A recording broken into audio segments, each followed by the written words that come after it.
Совершение боевой работы по освобождению Мариуполя – это успех. Поздравляю вас. Передайте.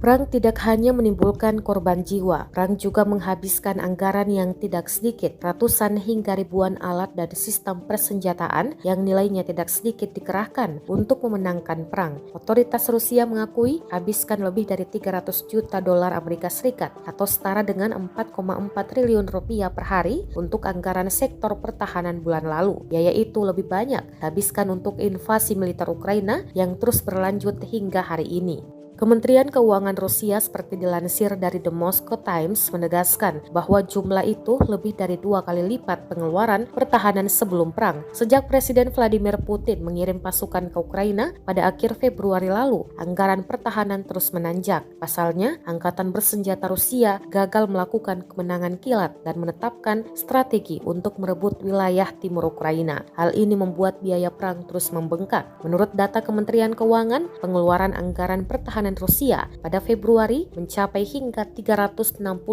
miliar rubel atau setara dengan 85,3 triliun rupiah.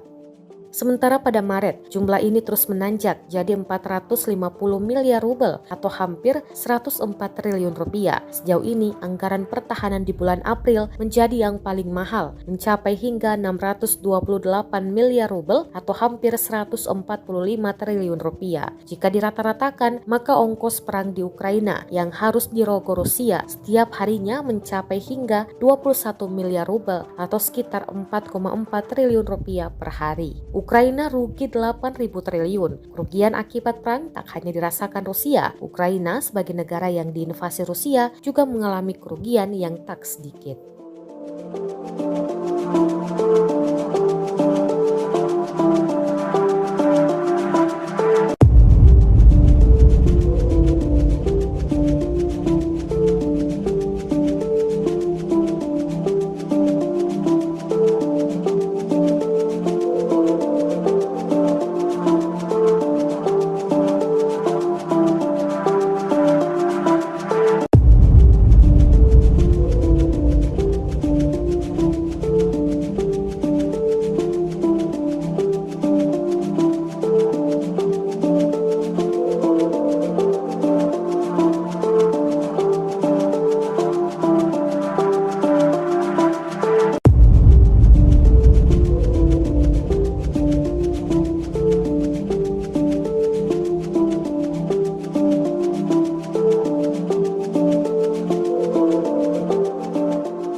Terima kasih sudah nonton. Jangan lupa like, subscribe, dan share ya.